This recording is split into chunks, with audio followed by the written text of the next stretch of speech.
An initiative of the Greater Des Moines Partnership formed in 2007, the Business Innovation Zone, the BIZ, exists to connect entrepreneurial needs with qualified resources and to provide guided professional and business direction. The BIZ helps entrepreneurs maximize their successes by helping them navigate resources, strengthen knowledge, improve skills, form strategic alliances, and secure proper capitalization. To find out more about the BIZ, visit www.bizci.org.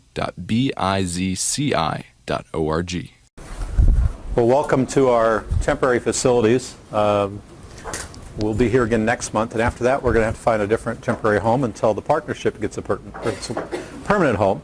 I'm Mike Caldwell, and I work for the Greater Des Moines Partnership. I run all their entrepreneurial activities, which includes a mentoring and networking component. It's one-on-one with entrepreneurs. Work with anybody starting a high-growth potential business from I have an idea, I don't know where to go next, to working with a couple right now that are raising multiple millions of dollars in their angel and Series A rounds. So basically a place to begin. I also am the person that runs the Plains Angels, which is the angel investor forum in the area. Working on a global insurance accelerator right now. We've got some great news. We're at over half of the funds raised. We needed 12 insurance companies to say yes to each putting $300,000 in. It's not a small ask, and we have 7 yeses, and we've got 3 or 4 maybes. So we're trying to turn them into 5 more yeses, but that's moving along very well. We plan to have some kickoff events around it this fall and start with the first class early next year. Before we begin with today's speaker, I want to tell you about next month. We have some really interesting speakers coming in. The 2 gentlemen that are the founders of a company called Cluster Flunk. And I'm always careful about how I say that. Cluster Flunk, which if you don't know anything about it, they started this a year ago. It's basically like a Facebook for college students tied around their classes. To give you just a snippet of it, they have 60% of the University of Iowa, 62% using the system. Not bad for a year out. No money on it. This is like a true bootstrap. They raised a little bit of money, built some software, got some buzz going, but people tell each other about it, and it's taken off like a rocket ship. They're in 26 schools now. Still have 2 employees, and they just raised $900,000 of $1 million raise. So, and I think neither one of them are legal to drink. I don't think either one of them made it to 21 yet, which I think is really funny. So, anyway, I'm sure they haven't. And we're going to talk about Cluster Flunk. No, I know, yeah, especially the night I was drinking a beer with them. I know they haven't done it, right? Yeah. So with that, one other thing you're going to receive for those of you who registered via email. As always, if you know me, you're going to get a survey, 5 questions. Please fill it out. We use that information to pick future speakers, change the event up a little bit, whatever it is. We're in our 6th year of this event now, Drew. So I really do look for new and better ideas, ways to change this and evolve it to make it better and better. So let's talk about our speaker today. He's known to many of us as an expert in social media marketing, but more importantly, branding, I think. Been part of the community for I don't know how many years. You got here in 95, 4? 94, yeah. He has his own Wikipedia page. Come on. Don't write anything mean. Yeah. Because I can't fix it. And the page says it needs more updates, and yeah, I can't confirm something, or I was laughing at your page this morning. He's into all things Disney, and I mean all things Disney. If you ever want to know anything about Walt Disney, just ask this guy. I think you've been there every year. Since it opened in 1971. There you go. So I'm not kidding about all things Disney. Started his own agency in 1995, published multiple books, and he writes an extremely popular and very good content blog. I'm not just promoting him. It's really good content. I really read his about marketing and branding, and it's called Drew's Marketing Minute. So I encourage. So with that, please help me welcome Drew McLellan. Thank you. I was looking at him when I said we've been doing this 6 years because when the biz was started in 2007, he was the first person that volunteered to help out and actually did all the original marketing for the biz, the original branding, marketing, all of it. And you're still doing the marketing for the biz. Yep, happy to do most of it, and does a great job. And so this is one of the very first people, I'm not from Des Moines, so this is one of the very first people I got to know in Des Moines. So I want to start off, I'm going to ask some questions, we'll open up for our audience to hear it a little bit, but just to ask you a few questions to start, I want to know what it was like in 1995 when you started your first business. That was your first business, right? It was. Well, when you get fired, you don't have a lot of choices. I'm a reluctant entrepreneur, actually. I always thought I would run an agency someday. It just never occurred to me it would be my own. And I had been looking for a job for a while anyway. I was unhappy where I was at, and one of the things I think that's true about a lot of entrepreneurs is that they're pretty opinionated, and some bosses welcome that more than others, and so I got fired. And so did I once. So with enough money on a credit card to buy a computer, and at that time I had a business partner, we started in a house and no clients, and we sort of each figured out exactly how much money we had to make every month to pay our mortgage and that sort of thing, and I thought, what the hell? I mean, if worst comes to worst, I'll get a job. And, fortunately, 20 years later, that hasn't happened. I also think I was not a great employee, in fairness, to the firing story. I'm pretty sure I was not a great employee. Today, I would be the worst employee known to man, I think. So you would fire yourself today. I would fire, okay. Yeah. Yeah, so would I. Yeah, so yeah. For clarity, I would too. Yeah, me, I'm done. Yeah. But it was scary because I'd only been in the market a year. I didn't really know a lot of people.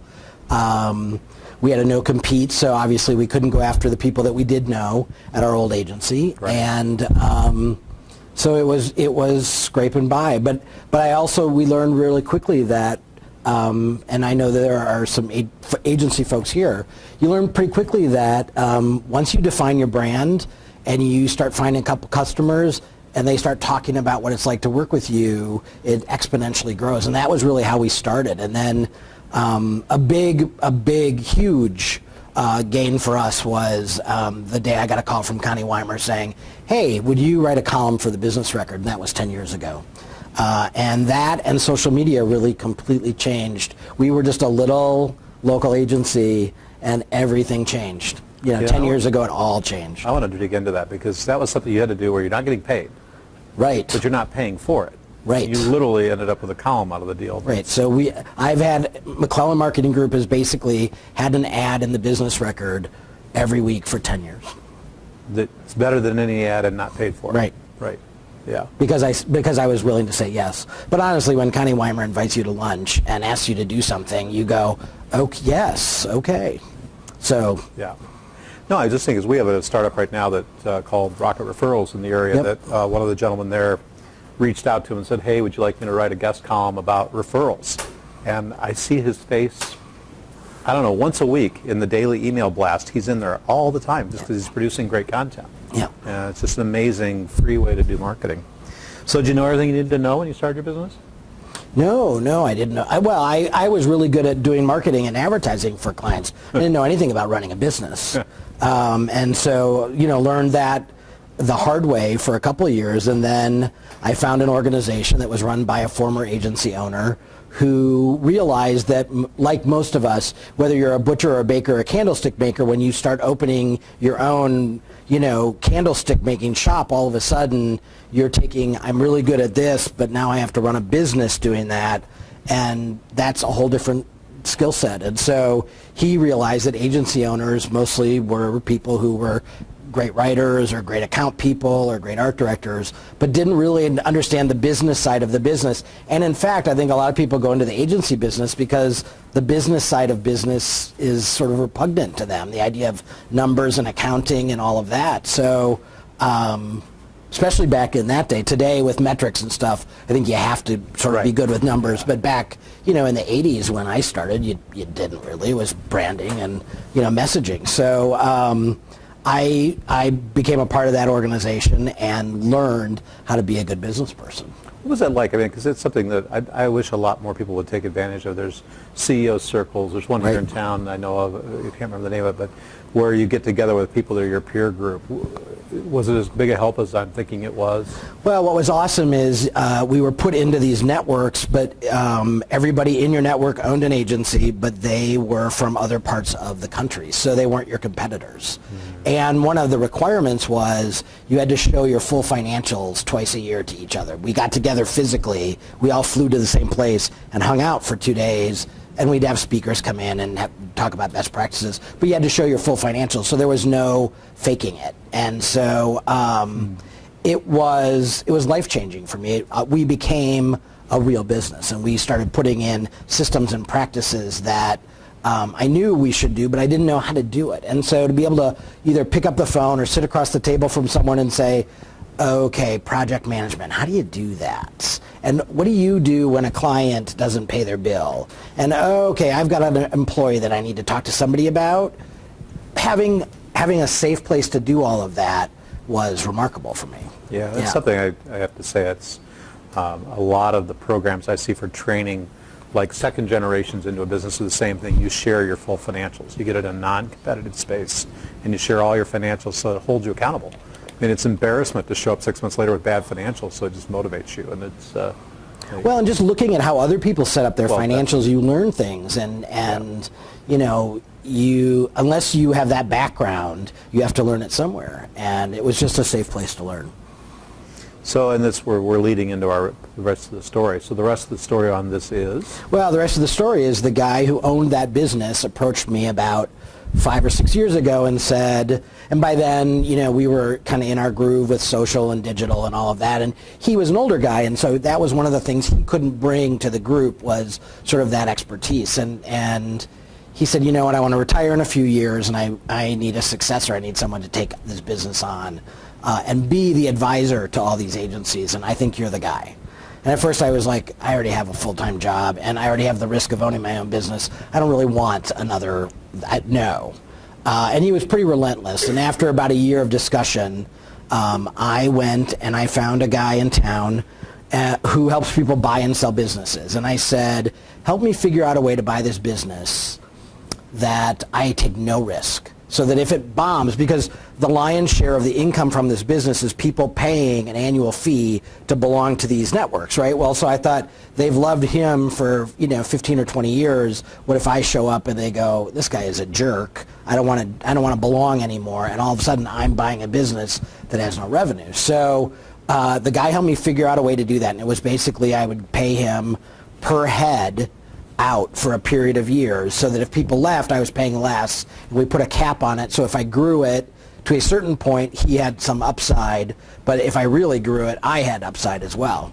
And so one of the things I've always loved the most about the agency business is the teaching side of it. I love helping clients get smarter about their business and get smarter about marketing. And I love the other part of the agency business I love is we have to be part counselor, I think. Sometimes it's the clients that you're sort of counseling through something, or you're helping them get over or get ready or stick to something. And sometimes it's the psychology of, talking to the customer. But I love that part of the business too. And those are two key elements in this other business, in this consulting business. So I thought, you know what, this would be a nice way for me to augment what I'm already doing. Because I had been thinking about, do I want to teach? No, I don't want to teach college kids. They're only there because they have to be there. And, so I was sort of wrestling with what more did I want to do. And I have to say, one of the reasons why I could even consider this is, unlike most agencies, I have little to no turnover. So my average staff tenure is about 13 to 15 years. And so when I'm gone, they don't care. And in fact, sometimes they will say, and they act like they're kidding, but I'm not sure. They'll go, are you going to be here all week this week? Don't you have a trip to take? Yeah, right. Are you leaving today? Yeah. So anyway, long story long, we ended up cutting a deal, and several years ago I ended up buying this business, which is called Agency Management Institute. We rebranded it after we bought it. And now it accredits agencies for doing this sort of continuing education thing. I've got about 70 agencies that belong to these networks, and then we do workshops, and we do a lot of one-on-one consulting. So this afternoon I take off for Chicago, and I'm going to lead a workshop where there'll be about 25 agency owners, and for 2 days we're going to talk about money and financials and how to set up your P&L statements and all that sort of stuff. You're going to talk about I was going to say stuff that in the beginning, when I started my agency, I hated it, and now I totally get it. We're going to talk about tax strategies and all that kind of stuff. Right. I come home on Saturday, I'm home for the weekend, and then Monday I head to New Hampshire, where I'm going to spend 2 days with an agency owner, helping him figure out, he's got some staffing issues. So we're going to be meeting with all his staff, and a lot of times agency owners know what they have to do, but they want someone else to confirm that that's what they should do, especially when it's a hard thing to do. Sorry, Kyle. She did not hear that. Welcome, Siri. We're happy That's to right. have you here. Yes. You really draw big names. Wow, Yeah. I'm impressed. The lady who did Siri is in my meeting. Wow. Is there leverage between the two businesses? Well, that's the beautiful thing, right? Because at every one of these meetings with other agency owners, I learn things that I can bring back to my own agency. Yeah. And one of the things I really wrestled with is the guy that owned the business before me, he had sold his agency before he started it. And I was very concerned that the agency owners would go, it's kind of a fox in the hen house. If you still own an agency, maybe I don't want to show you my financials or whatever. And I had conversations with them about it, and I said, I don't want to sell my agency. We're cooking. Everything's good. Is that going to be a problem? And they said, no, we love that because you stay current with us. And so it's been really great. So the things that I learned in my agency, so if we're using a particular vendor or something, I can bring that to the agency owner. So the synergy of it is really beautiful, actually. If they find out about the paid referrals, you're in trouble, right? That would be bad. Yeah, that's the line right there. It's not being paid referrals. None of that. Don't do that. No. Yeah. Curious, when you were in the process of buying it, two questions. How long did it take once you engaged the person to help you?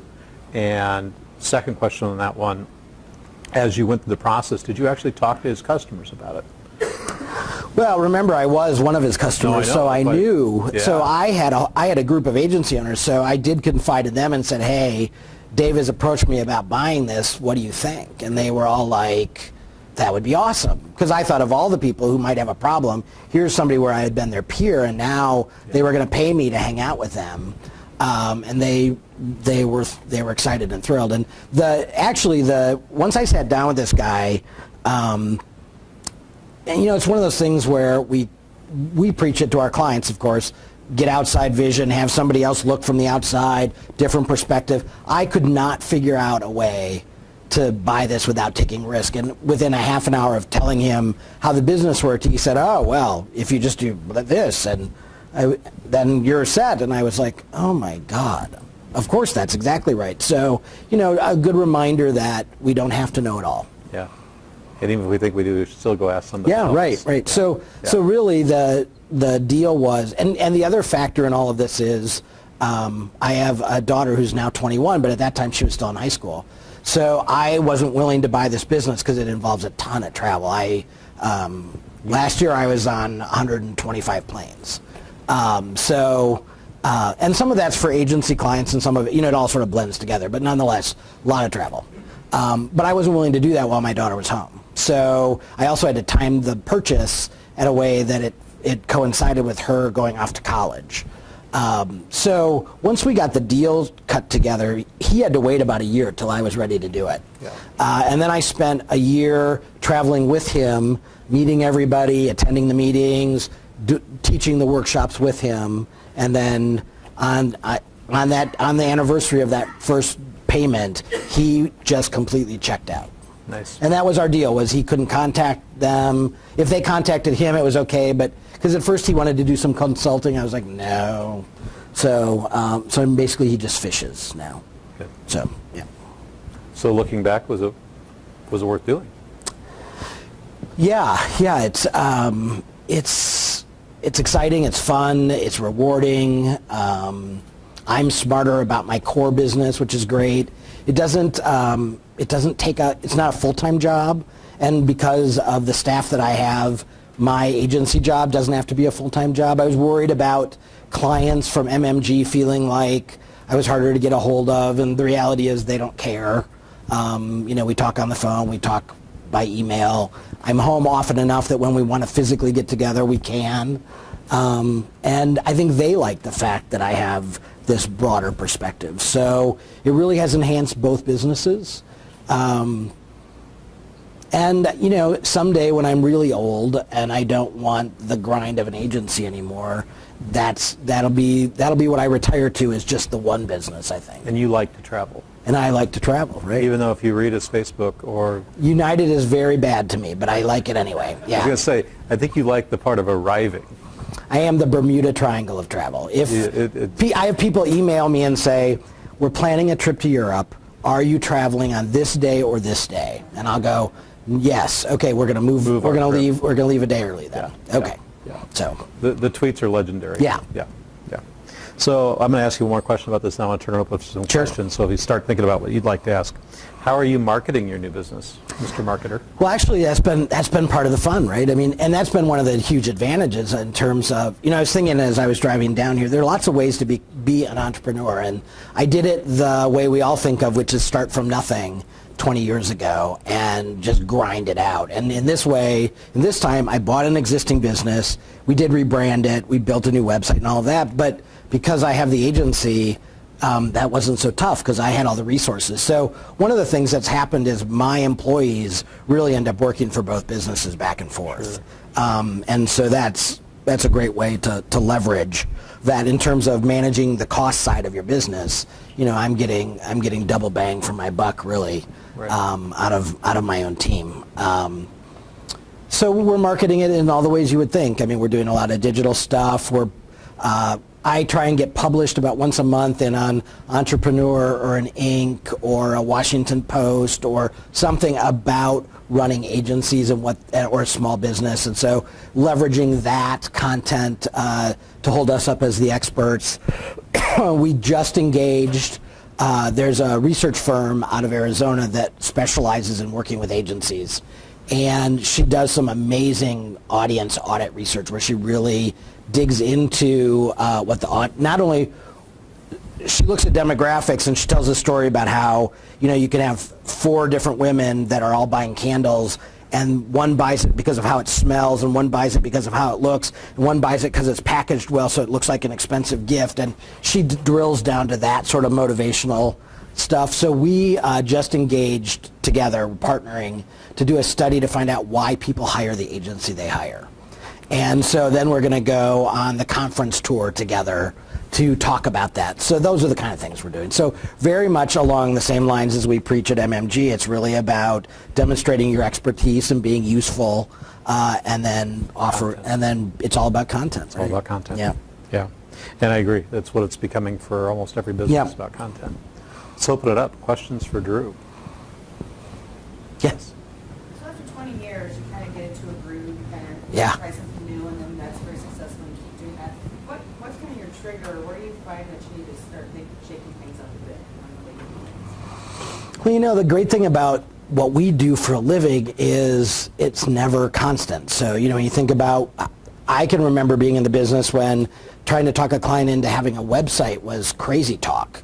So, which I know ages me, but I mean, that's part of the fun, is that the business itself evolves, and so we have to shake things up. And honestly, if anything, our struggle is getting clients to not shake things up. I ran that ad twice, nobody called, I'd pull it. No. Did I do that? No, you are the perfect client, but other clients I meant. For me, it's really about always, I'm a pretty voracious reader, so it's about always keeping your head fresh with new ideas. And I have learned over time that every time I don't do what my gut tells me to do, 6 months later I go, you're a moron. So a lot of it is just sort of trusting that instinct of, yep, it's time to go there, or no, it's time to go there. And also surrounding yourself with peers that you can say, hey, I'm thinking about doing this. What do you think? Is that crazy? And, I certainly used my network group to do that.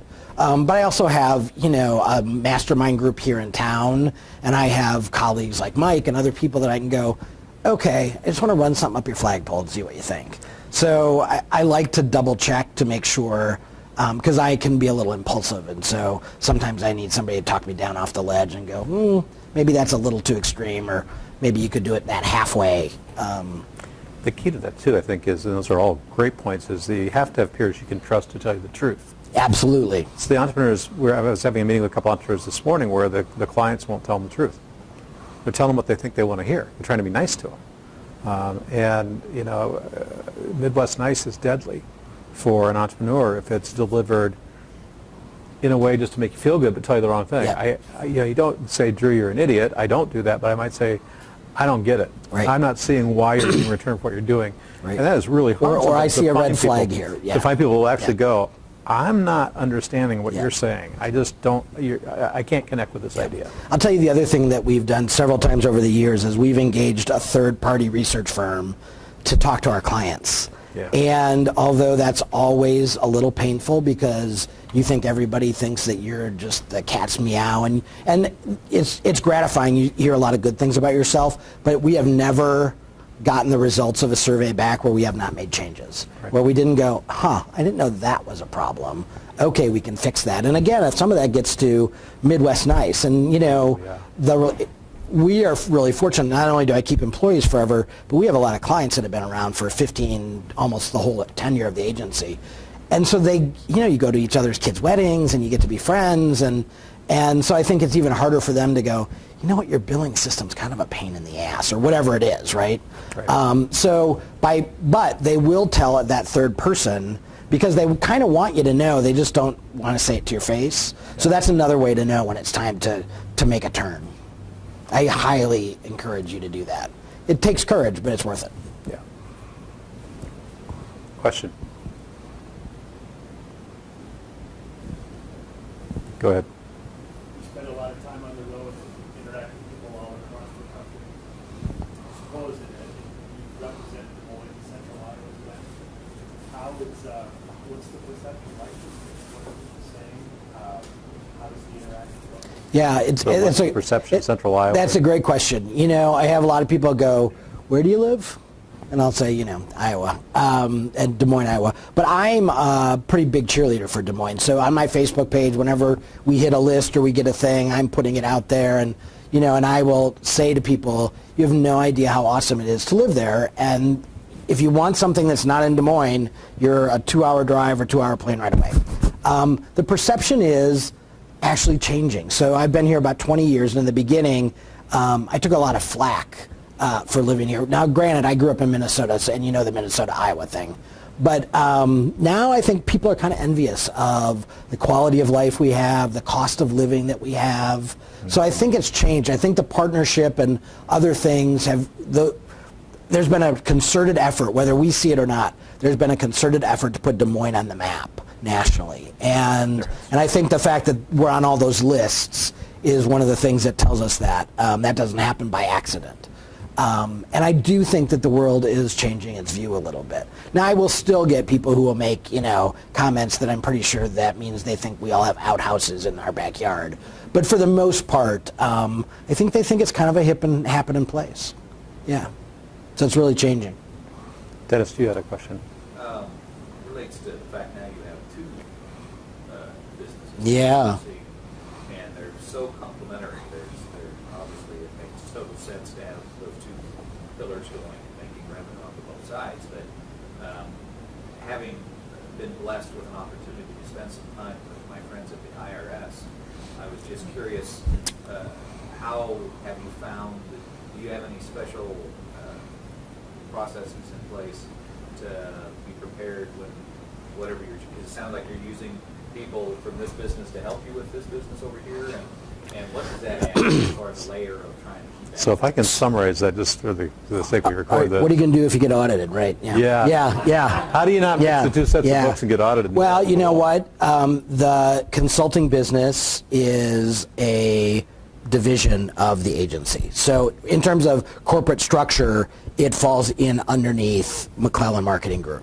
So we run them as two separate businesses. We actually keep the books separately just because I want to know. Because one of the things I was worried about was if I'm traveling more and the cat's away, will the agency still be as profitable as it's been, knock on wood? So I wanted to keep the books separate. So we look at them, but for tax purposes and stuff, we end up blending them back together. So that's the way we do it. It's one corporate ID number. Yeah. So we just do have DBAs for both. McLellan Marketing Group is the parent company, and then we just do a DBA as Agency Management Institute. And I'll never give this kind of advice formally. They talk to the person that knows, the lawyer and the accountants. But I'm actually in a similar boat with a couple very small businesses, and I mean small stuff that is very, very tiny. They're under one S corp for me for a very simple reason of one tax return, one set of numbers, one set of questions, and I've got one accountant that knows the whole picture. that isn't wondering what the other accountant did or what the other, so you really, you gotta have a real reason to divide it up, because if you keep separate books and you want to sell one off someday, it's not too hard to sell it off, Yeah. because you can say books for A, Yeah. books for B, Yeah. one tax return. In full disclosure, I also own some real estate, so I have a real estate holding company as well. But that's so separate that, and it's on a different tax year cycle, and so it's different. But it just made sense to me to bury them together, because I didn't want to have my employees on two different payrolls and all that sort of. Cross payments between Yeah, two businesses. and I That's didn't where want it's one crazy. business owning the other business money, and I just thought, no. I'm a big believer in keeping things as simple as possible. I tried doing some of that in the IRS, and I told them that, no, this is a separate business, and this stuff you've done here, the conferences and stuff, that's continuing in for a business you haven't yet started. Yeah. Just allow it being under one umbrella, separate it out, and all makes sense. Huh. Well, if that happens, I'll be calling you because I'll probably come live at your house. Yeah. And you know the fun part? On appeal, I was completely victorious. Okay. Well, then I am definitely calling you if they call me. They came right back for the next 2 years for the exact same issues. Huh. And we still disagree. Nice. Like, what? I won. So, Yeah, they're mean people. Mean people. IRS is tough. Yeah. So Yeah. be cautious on having to. Yeah. Unless they're sometime you're really Yeah. similar, but since you do the real estate thing, don't try to roll Yeah. No. Oh no, that's No. completely separate. No, that's why we say you've got to have a professional, and a lot of the better business accountants used to be IRS agents, and a lot of them do. You want to find that sometimes. Somebody that's actually been in the IRS, it's a good thing to do. Yeah, I have great tax counsel, so and we meet quarterly and we go over everything, and he's not a guy I only see once a year when we're doing our tax returns, because I want to maximize what I'm doing. I want to get smarter all the time about keeping more of what I make, and B, I want to make sure that I'm happy to walk right up to the line, but I do not want my toe over the line. Yeah. Question? Yeah. You guys are talking about social media. You track people, tell people that Facebook's free, Twitter's free. Why do you talk to your guys? Social media and selling it to the CEO, is that what you're talking about? Yeah. We normally package that with a broader content strategy, so it becomes sort of part of the mix. And we offer, we'll give them choices. We give them we'll do it for you, or we'll teach you how to do it. The we'll teach you how to do it, by the way, is more expensive because you're going to slow us down, and you're going to make mistakes that we won't make. But it's a finite investment, and then you would have someone inside. Right. And almost always they go, oh, I don't want to tie up the resource. So we have a blend of clients how we do that, but in the end, most of them are sort of happy to give it up. And because we bundle it with other stuff, content for their website and other things, I think it's a little more palatable for them than getting a bill that just says Facebook, updates and ads. I think that part they go, well, how hard can that be? My 12-year-old's on Facebook. Right. Yeah. But you know what? Honestly, in our business, we have suffered from that from the beginning. So everybody thinks they understand marketing. I mean, after all, they watch television, so surely they must know how it all works. So I think part of our job has always been to help them understand that us just doing it isn't really what they're buying. They're buying our expertise in how to do it and how to build the messaging and how to track it and all that stuff too, because it's always been a tough sell. I know when people are trying to sell that stuff to me, as a business owner, it's always show me the results you're going to show me. And there's a lot of people in this space that are afraid to commit to, I'm going to show you some results that matter. So sometimes I think the way you get through that is by telling them the kind of results you're going to see. And he's done this with me. We're going to try it for this long. If it doesn't work, we're going to pull it. Yeah. We're going to stop. Right. But it's going to take, and this is the discussion, right? I want to do it in 2 weeks. He's saying 8 months. Right. And he's right. And I'm just being cheap. So and sometimes you have to say no. If they say 2 weeks, you say it's not going to work. Right. Which is what he Well, did. I was going to say, and we have always, and again, this is probably why it's best that I work for myself, but we have always, when a client wants us to do something that doesn't make sense, we know it's not going to work, we always just go, no, we're not going to do that. And here's why. And if you want that to happen, here's how it actually has to happen. But if you want us to do it this way, It won't work, so I won't take your money because you're going to be mad at me in 3 months anyway, so I'd rather not. And sometimes people walk away from us, and we certainly have our fair share of people who come and meet with us and talk to us about on the agency side, and either we're too expensive or they don't like the way we work. And I have learned that it is really a dandy plan to let them walk away, because when we try and convince them to stay, they are a painful, painful client. And in the end, we want them to leave as badly as they want to leave. So we're just better off. And, this gets back to the whole branding discussion. This gets better off. We want to attract those sweet spot clients, and the ones that don't like the way we do it, there are lots of other good agencies in town. I am sure someone will do it the way you want If to. you don't like tricolored M&M cookies, do not go there. Right, That's that's part of right. the image. You get tricolored M&M cookies. That's right.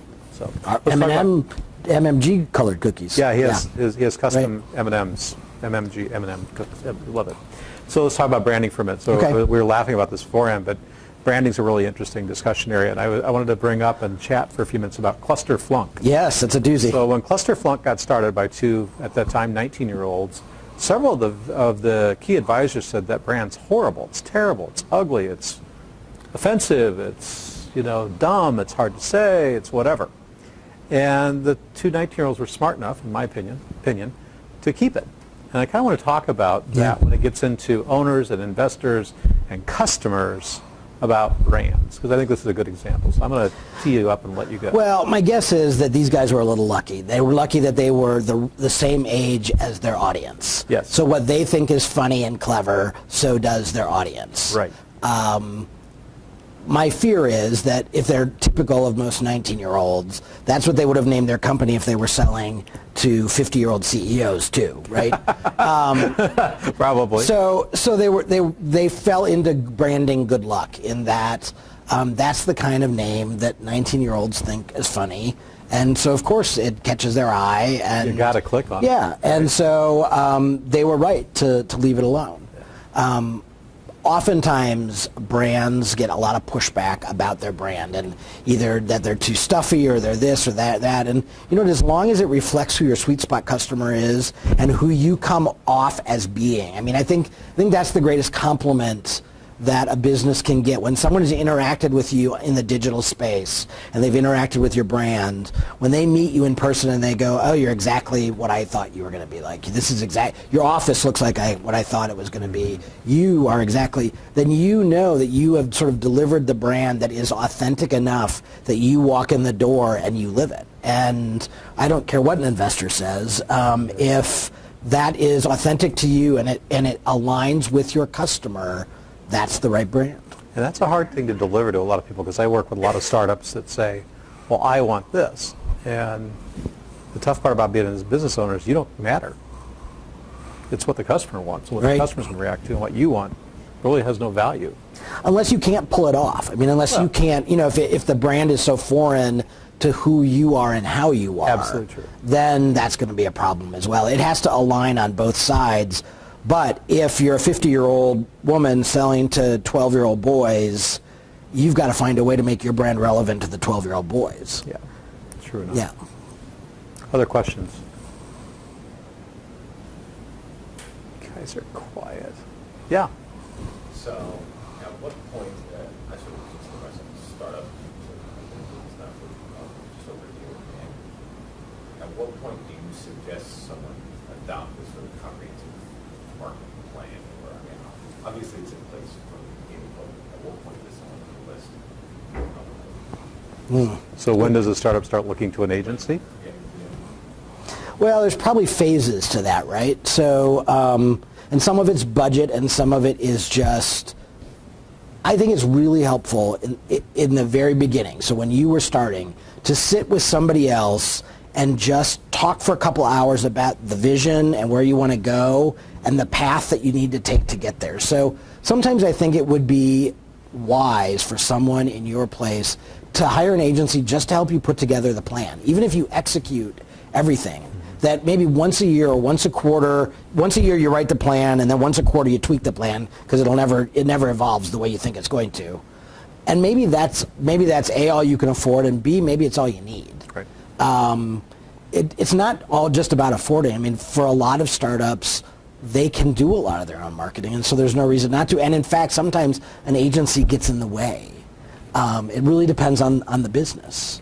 But I would say that you're at a spot where you should find some marketing folks that you trust and engage them at least to sort of help you think strategically about the next year and what you should be doing, and also to be looking at what you are doing and look for, again, that different perspective we were talking about. Look for, boy, you're really consistent in all of these places, but this seems odd to me that you do this or that you write it this way. Look at how the tone in this doesn't match with all your social media tone. So a fresh perspective, I think, would be helpful, but probably that would be plenty for you. And I would add one thing that I recommend to anybody doing their own business.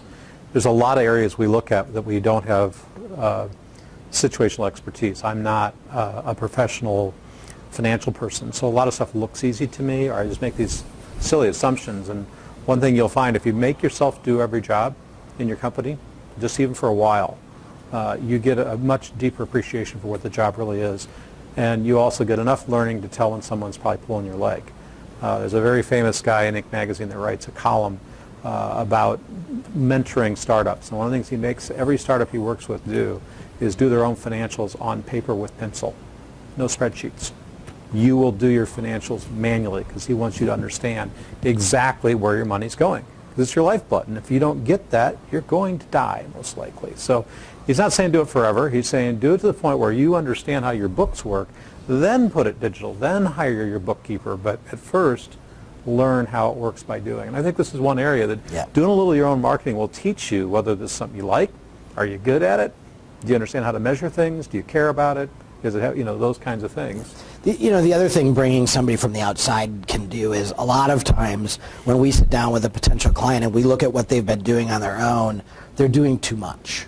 Yeah. They're not doing the things they're doing. They're not drilling deep enough in because they've spread themselves out so wide. So they're tweeting once a month, or they're sending their quarterly newsletter out 3 times a year, or because they can't wrap their arms around it all. And so one of the things we oftentimes help them do is eliminate and really identify the tactics that are most effective that they should do more of, because oftentimes that's a problem. In the back. Hi.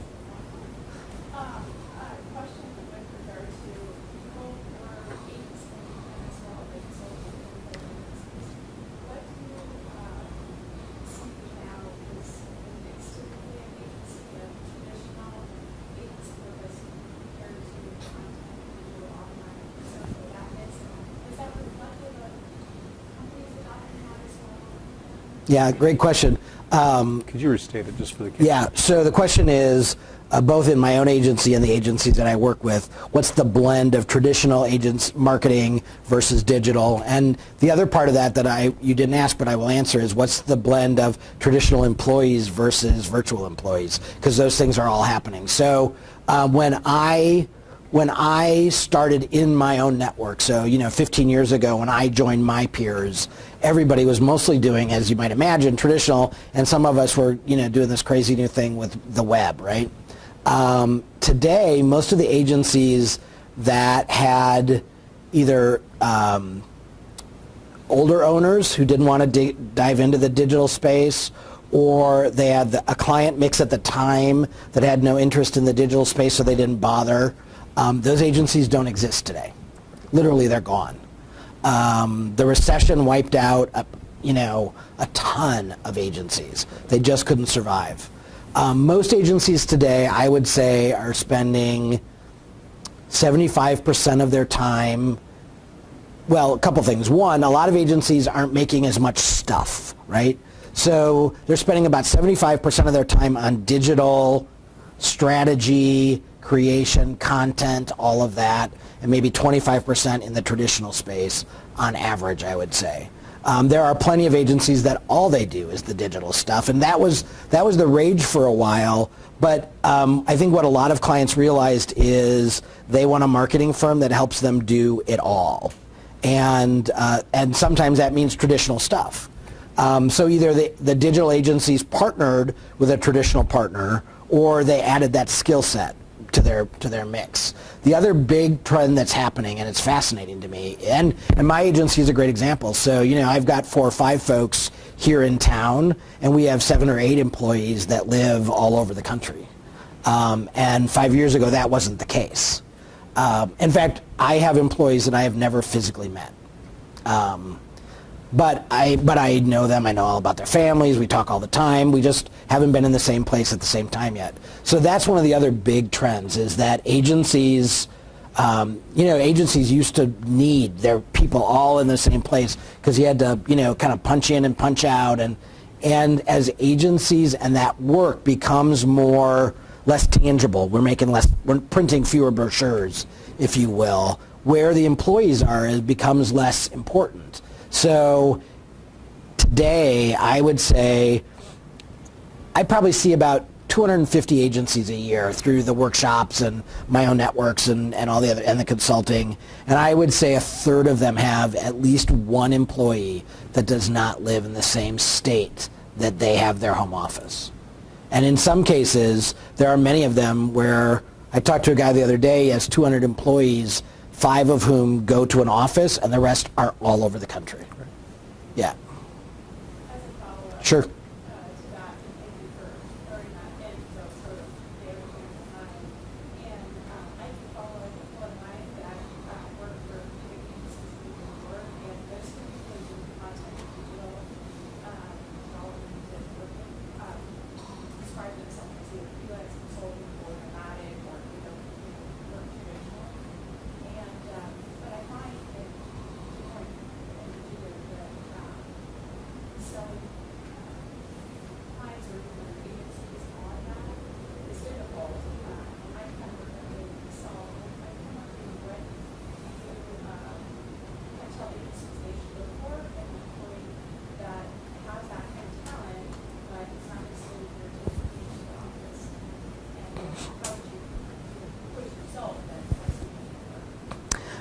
In a lot of cases, I think the advent of the virtual employee was economic. That agencies, as they were having to skinny down during the recession, were able to hire people to do specific tasks and have them on contract. And so then all of a sudden they realized I don't have to pay their benefits. I don't have to do, that I buy their time. When I don't need them, I don't pay them. And so that worked out pretty well.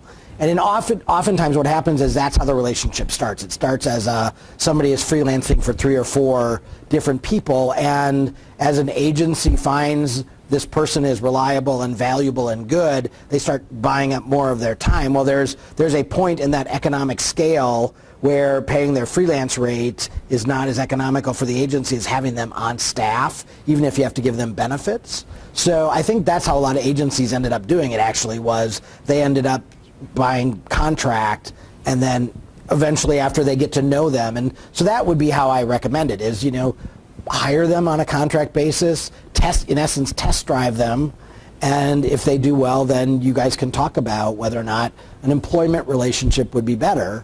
That's another place where you have to be very careful with your friends at the IRS. There are very strict rules about what is an employee versus what is someone who is on contract. So you have to be really careful about that. But especially if they live in another state, it's much easier. In terms of selling it, I think Des Moines is probably never the place where new things are going to be adopted first. So we sort of have to know that that's the Midwest. But it's becoming so commonplace now that as long as the client has a point of contact that is probably physically accessible to them or willing to come to them if they need them, I don't think we're going to see that pushback much longer.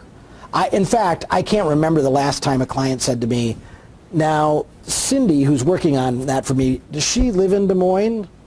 No, she lives in Massachusetts. Do you care? No. They don't, as long as it gets done, they don't seem to care anymore. So it's getting better, I think. One thing I'm going to add to this, even when you go outside the state, you've got to watch the IRS challenge. I have a friend with a business. He's always told his employees, I don't care where you live. If you want to move, move. And they're mostly developers. They're developing software. They have one software product, one suite of products that they all develop on. Well, one of the guys said, hey, my wife wants to live in Colorado. We're going to move. It's like, great, go. Well, next round, the IRS said, well, the state of Colorado said, you have Nexus in Colorado. We want this much taxes on everything you sold because part of the creation was done here. So without getting into what Nexus is, and Dave's smiling because he knows what Nexus is, it's about whether you have to pay state taxes of various types, and it's a very serious discussion. So before you do any of this kind of stuff with somebody out of state, talk to your tax people. Talk to a tax person about what implications are, because there's stuff you're going to go, I had no idea. Yep. That by just having a developer who works for me in another state, they might come after you. Now, this guy got out of it. He didn't have to pay it, but the state came after him on it, and it was kind of a valid point. It was a gray area of the law, and states are looking for every dime of revenue they can get. You know, it's also another way for an agency that, you know, if you can cut a deal, you say, look, I'll guarantee you 30 hours. I want a contract. There are ways around that, but one of the challenges with running an agency or any business is, for agencies, we don't have a lot of stuff. And so when we have to scale back our spending, the only thing we have that is really expensive is our people. Right. And so by having people on contract versus having them as employees, being able to trim back how many hours you work for them is a much more palatable way to scale back when you have to. So I think the recession brought a lot of this on because it was an easier way to move a fixed cost, which is salary, down into the variable costs space where it could ebb and flow as you needed it to. You're also seeing in certain talent segments like creative, like development, like some engineering areas where the people with the most talent won't work for you full time. They're not going to do it. They do so much work, contract work a month, that's what they do. I'm working with a writer right now. I can only get so much of that person's time. It's the way they live their life, and they're willing to give up money to do that or give up opportunities. So for some businesses, you don't really have a choice, and we're becoming more of a freelance nation, really. Yeah, freelance nation. That's a good point. We have time for one more question. Yes? When you're working with freelance contracts, is there a way you can guarantee that you're going to get paid? If you're the freelance contractor, or if you are the...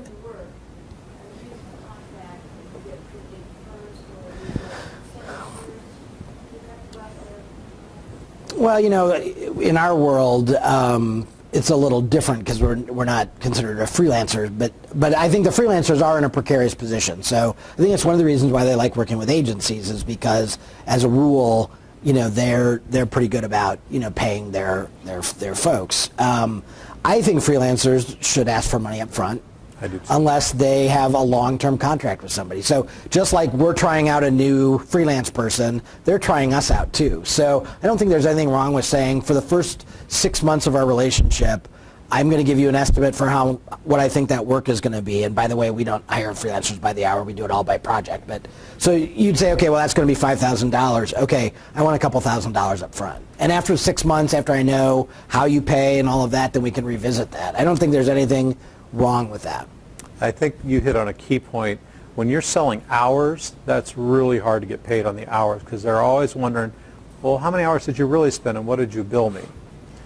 Several clients I work with that were trying to bill by the hour converted to a fixed price model and made much more money on a per hourly basis. One went from trying to get $35 an hour and failing to netting $110 per hour for the actual work they put in by simply saying it's this much and then asking for so much down. 25% down, 25% at goal one, 25% delivery, 25% at acceptance. Just something very simple. But beware of variable pricing. It can really stop a lot of business. We stopped pricing by agencies traditionally price by the hour, and we stopped that probably, 15 years ago. And every estimate we give a client is a flat fee price, and because otherwise they go, it's going to take you 3 hours to write. Can't you write that in 2 hours? Right. And to try and explain to someone over and over why it takes, it's like, no, it's this much money. Do you want us to do it or not? And it just, to me, billing is one of those places that we make it more complicated than it needs to be, and it's always a place of tension. Right. So wherever you can relieve that tension right up front, that builds a better relationship. So, we have a no surprise billing policy. So we say to our clients, we're going to tell you exactly how much it is, And that's what it's going to be unless we make a change to the project. But if we don't say to you, hey, that's going to be another X, then guess what? If we send you a bill for the extra X, you send it right back because we didn't talk about it in advance. And so that just takes all of the fretting about money away. Which usually leads to good recommendations and referrals. Yeah, and clients that stick around for a long time because they know exactly what's coming and there are no surprises. Well, thank you all very much for coming. We're at the end of our hour. I would remind you that you're going to be getting a survey. Please fill it out and send it back. It'll take you maybe 2 minutes. And August 20th, we have Cluster Flunk here, and that should be a really fun event. Drew, thank you very much. You bet. Thank you.